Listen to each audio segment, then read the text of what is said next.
Hello everyone. So ఈ వీడియోలో మనం జనరల్ స్టడీస్లో ఇంపార్టెంట్ది ఇండియన్ పాలిటీలో or constitution of India.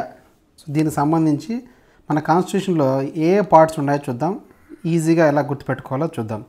Okay, so ఇది మనకి డ్రగ్ ఇన్స్పెక్టర్ కానీ లేదంటే ఆర్ఆర్బీ ఫార్మసిస్ట్ కానీ జనరల్ స్టడీస్లో చాలా ఇంపార్టెంట్ ఇవి. కాన్స్టిట్యూషన్ ఆఫ్ ఇండియాలోని డిఫరెంట్ పార్ట్స్.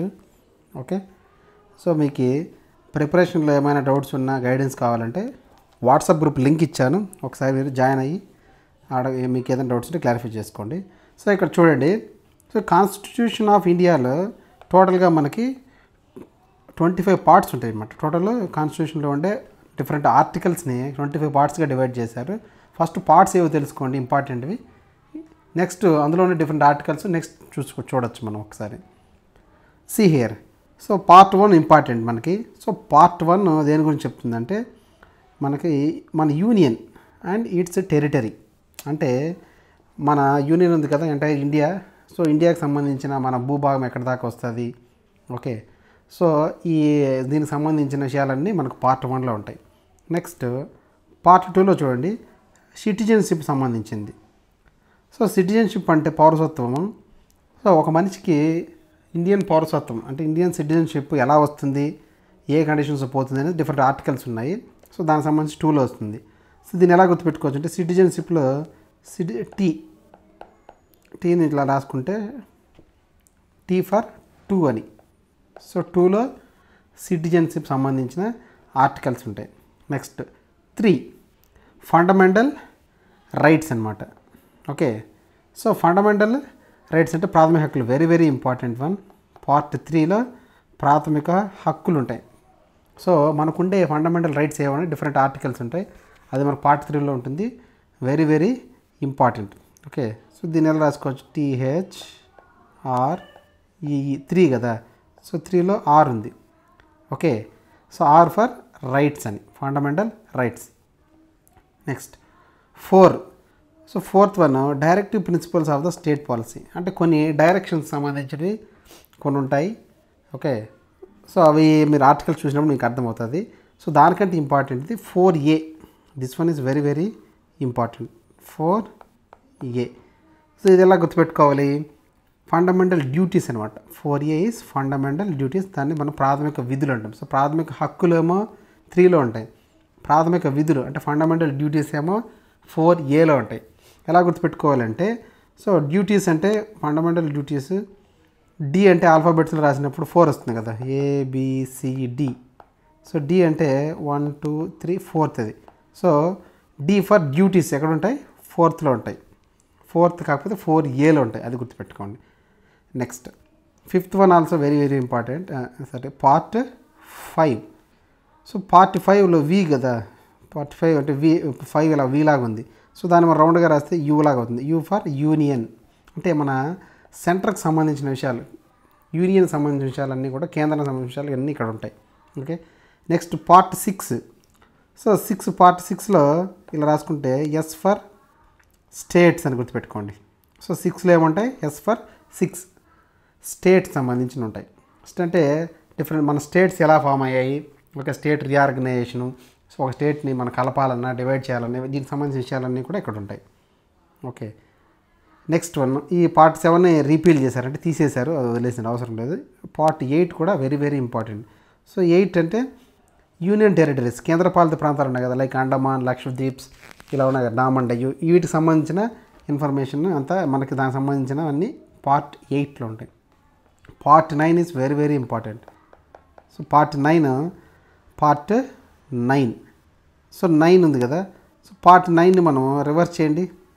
పార్ట్ 9ని ఇలా రివర్స్ చేసామనుకోండి ఏమొస్తుంది, పీ లాగా వస్తుంది, పీ ఫర్ పంచాయత్స్ అనమాట.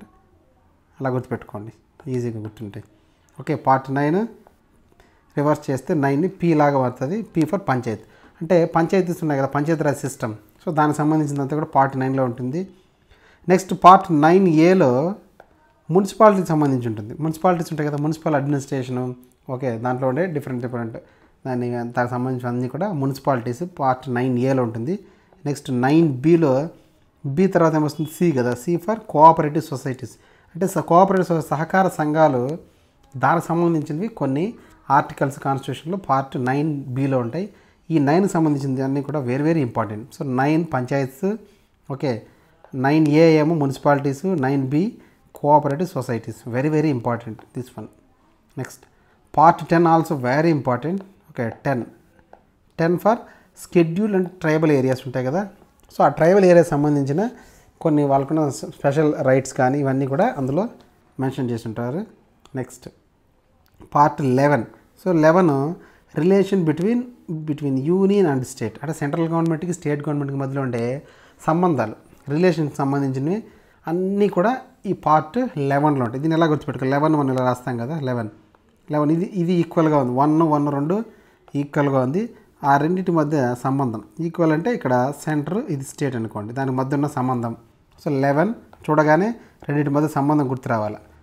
So state government and union government మధ్య relationship. Okay, so next part 12 అంత ఇంపార్టెంట్ ఏం కాదు, వదిలేసేయండి. ఓకే, నెక్స్ట్ ఇది పార్ట్ 13 కూడా అంత ఇంపార్టెంట్ కాదు, ఒకసారి జస్ట్ చూసుకోండి. జస్ట్ కంప్లీట్గా మన దీనికి సంబంధించి ఉంటుంది, ఒక బిజినెస్ సంబంధించినవి ఉంటుంది అనమాట, కామర్స్, ట్రేడ్, వీటికి సంబంధించిన విషయాలు 13. Next 14 very very important for